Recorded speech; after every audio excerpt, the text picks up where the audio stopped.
बिस्मिल्लाहिर्रहमानिर्रहीम, अस्सलाम वालेकुम। मकबूलियत का भूत इमरान खान से अगले आने वाले दिनों में चंद ऐसे फैसले करवाने वाला है जिससे इस मुल्क की साख को एक लंबे अरसे के लिए नुकसान पहुंच सकता है। इक़्तिदार में रहते हुए ताकत के नशे ने इस शख्स से इतने नुकसान करवाए कि आज हमारे एटमी असासों पर सवाल उठाए जा रहे हैं और अब मकबूलियत के नशे में इस मुल्क के साथ एक खिलवाड़ हो रहा है। अवाम के दिमाग को भरा जा चुका है गंद से, मनसूबाबंदी मुकम्मल हो चुकी है और अब इमरान खान टिड्डी दल के काफिले के साथ किसी वक्त भी इस्लामाबाद पे हमला आवर हो सकता है। लॉन्ग मार्च के पीछे छुपे हुए असल हकाइक कौन से हैं? उधर इमरान खान का लाया हुआ टिड्डी दल कितना खतरनाक हो सकता है?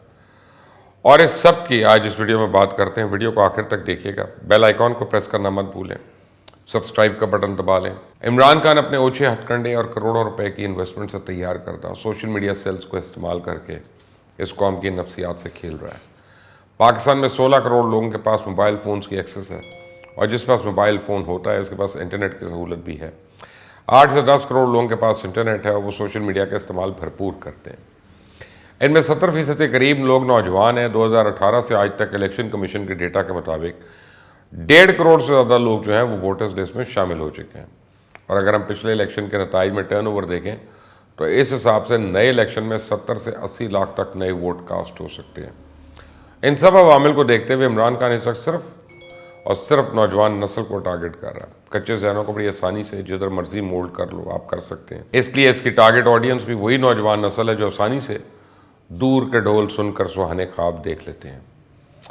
इमरान खान सोशल मीडिया के जरिए ऐसे छोटे छोटे टाइम बॉम्ब्स बना रहा है जो इसके इशारे पर कहीं भी फट सकते हैं, किसी के साथ लड़ाई कर सकते हैं, किसी के खिलाफ गालियों की मुहिम चला सकते हैं, अपनी इज्जत की परवाह किए बगैर किसी भी पगड़ी बीच चौराहे उतार सकते हैं। और अगर उन्हें इशारा किया जाए कि इस्लामाबाद शहर को यरगमाल बना लो तो ये लोग वो भी कर सकते हैं, क्योंकि उनके दिमाग जंग आलूद हो चुके हैं, उनके लहजे में जहर भरा जा चुका है। और अब इंसान की बजाय सिर्फ एक रोबोट की तरह इमरान खान उसके हवारियों के इंस्ट्रक्शंस पे अमल दरामद करना जानते हैं। इस सब के साथ जब मज़हब का तड़का लगता है तो खेल बड़ा ख़तरनाक हो जाता है और इमरान खान पूरे मूड में है कि जहाँ भी ज़रूरत हो मज़हब का चूरन बेचा जाए।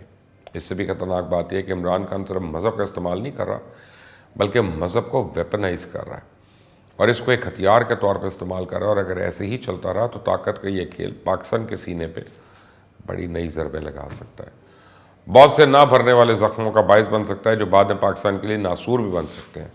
अब इमरान खान की नज़रें इस्लामाबाद की तरफ हैं और मुल्क में एक बदतरीन अनारकी के ख्वाब देख रहा है और वो लोगों और हुकूमत दोनों के नर्व्स को टेस्ट कर रहा है और ऐसे हालात का इंतज़ार कर रहा है और वह हालात खुद से भी बना रहा है जिसकी वजह से इस मुल्क को ज़्यादा से ज़्यादा नुकसान पहुँचाया जा सके।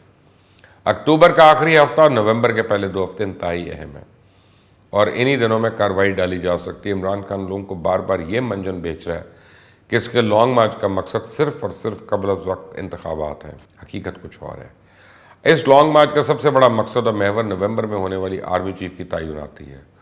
इमरान खान की अना को किसी सूरत गवारा नहीं कि आर्मी चीफ की तैनाती का फैसला कोई और करे, कुजा इसका कि वो।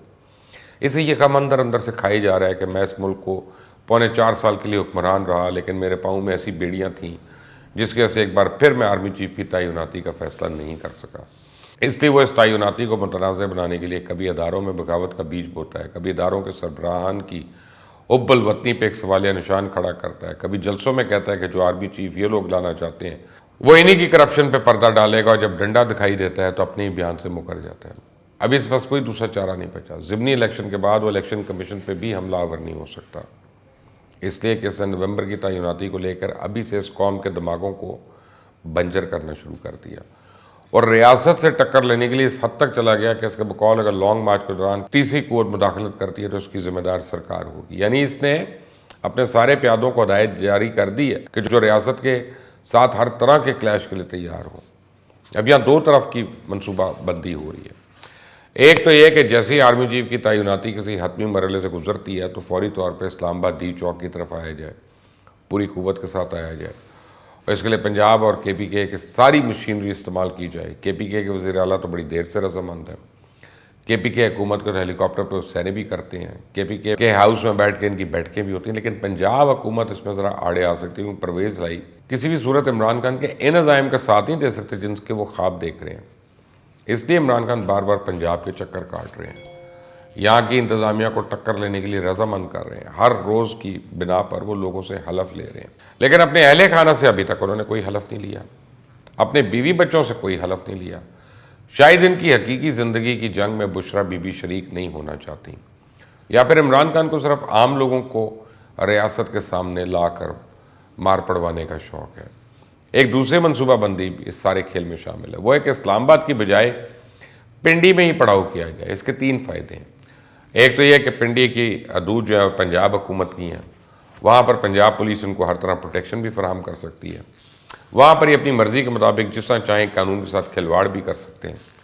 اور تیسری بڑی وجہ ہے کہ پنڈی میں احتجاج کے دوران عمران خان کو کھلا موقع مل جائے گا کہ وہ اداروں کو مجبور کرے کہ وہ نہ چاہتے ہوئے بھی سامنے آئیں اور اس کے پھیلائے ہوئے گند کا علاج کریں۔ پس پردہ حقائق بھی یہی ہیں کہ ہر صورت اداروں کو مجبور کیا جائے کہ وہ اپنے لوگوں کے خلاف کوئی کارروائی کریں، تاکہ ایک تو آرمی چیف کی تعیناتی کو تنازعات میں گھیرا جائے اور دوسرا اس ملک میں انتشار پھیلا کر پھر سے اس ملک کو دلدل میں پھینکا جا سکے۔